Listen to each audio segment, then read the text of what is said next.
The title of this speech is Forgiveness, or It's Time to Let Go.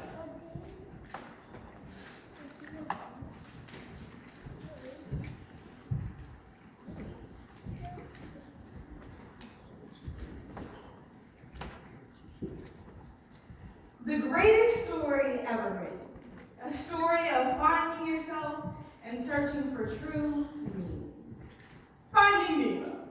Now, hear me out. This is not just any Disney movie. The story tells of what a father will go through for his ever adventurous child.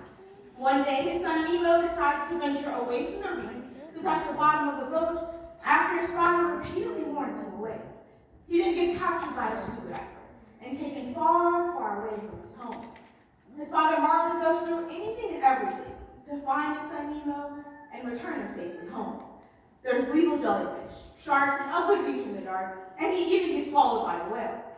But what people fail to realize when they hear this story is the lesson in forgiveness that can be learned from it. Even after Nemo tells his father he hated him, and after he refuses to listen to him, Marlin still forgave him.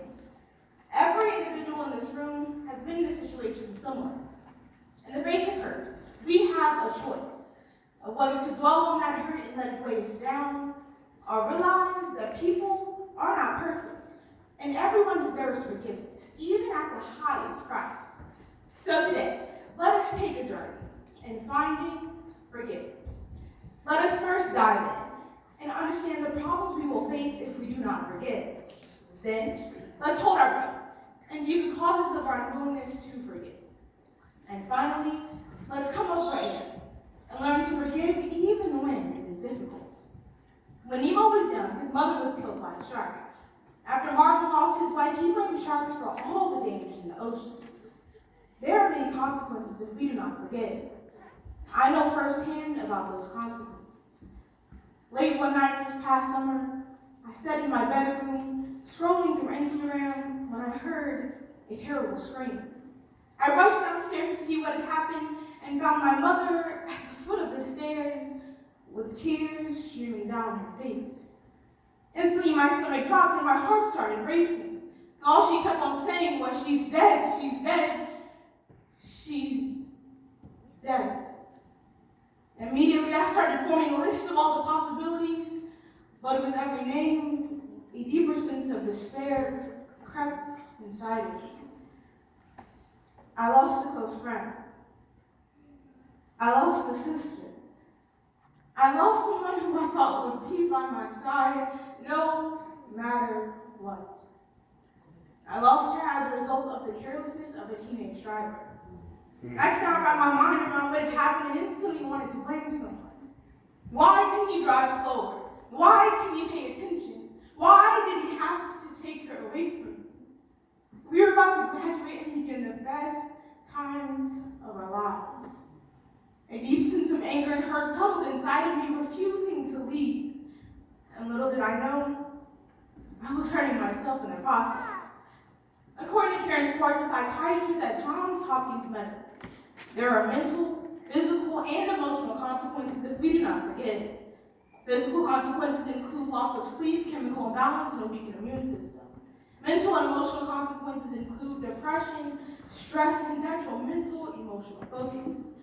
In the film Finding Nemo, Marlin gets into a habit of not letting Nemo out of his sight. This leads to a life filled with anxiety until he learns to simply let go. Looking back at history, we see that unforgiveness is at the foundation of many wars, national conflicts, divorces, and even deaths. If we look around our society today, we see ourselves surrounded by sorrow and division. We see families being torn apart and individuals grasping onto rage as an excuse of not to forgive. Dr. Najalia states when we are unwilling or unable to forgive, it is likely due to our dwelling on the painful event of the past. The turning point for me in this great film was when Marlin and Dory get stuck in the belly of the whale. By the way, for those of you who might be confused right now, this is a movie about fish. And for those of you who haven't seen the movie Finding Nemo, I forgive you. Now, when they were stuck in the belly of the whale, Dory tried repeatedly to convince Marlin to just let go. But he refuses. Why are we so unwilling to forgive? After losing my close friend, I struggled to find joy. I focused on all the pain it had caused me instead of seeing all the good things that surrounded me. Throughout this journey called life, we constantly face pain, hurt, and abuse. The greatest of these is hurt. It has a tendency to take up residence in our hearts, refusing to leave. It is integrated into our every thought, emotion, and reaction. Hurt is something so powerful. We feel since we have no choice but to feel the impact of it, so should our offender. It is a major roadblock when we are trying to forgive either ourselves or someone we care about. Hurt is the breeding ground for inhumane anger, pride, vengeance, and grudges that never perish. Yesterday, just yesterday, I had to let go of all the pain, the rage, the anger in my heart, and forgive the lady who decided it was a great idea to drive 3 miles per hour in the fast lane.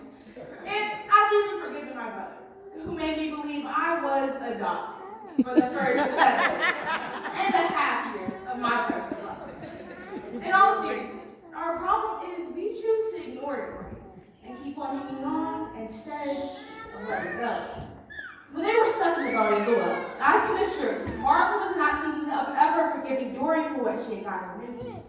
But in the end, Dory had been right and landed them exactly where they needed to be. But what happens when we do not have a happily ever after?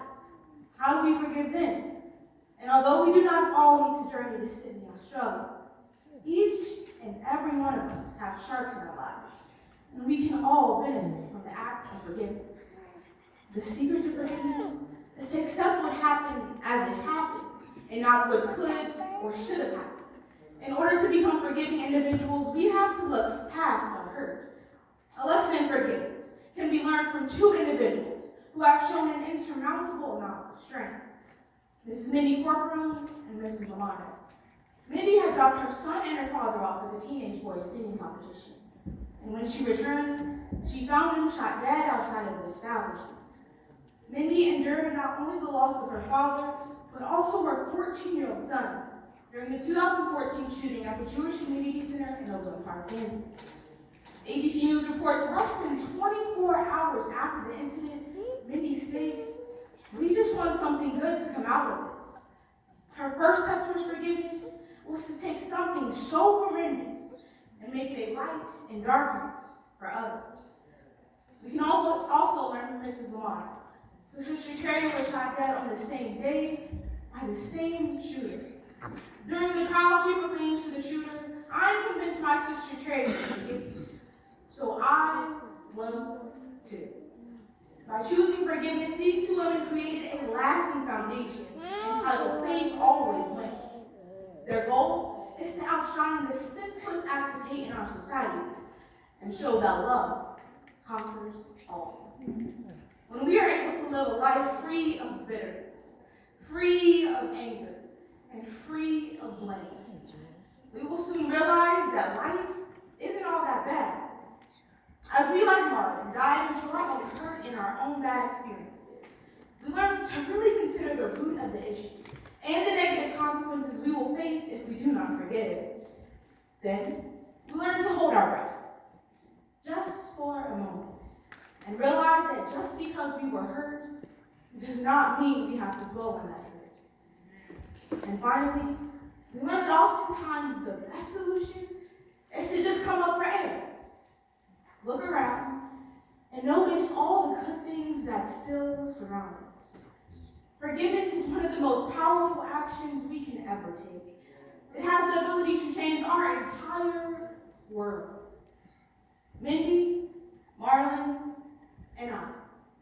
Although we all had different experiences, we all came to the same conclusion. Forgiveness is not a word to be heard, but it is an action to be felt. And when it is felt, I release not only myself, but also my offender from blame. As Christians, forgiveness is not an option, but it is a duty. We can all learn a little something from the movie Finding Nemo. But perhaps the most important lesson of all is to let go of all the hurt the sharks in our lives inflict and just keep swimming.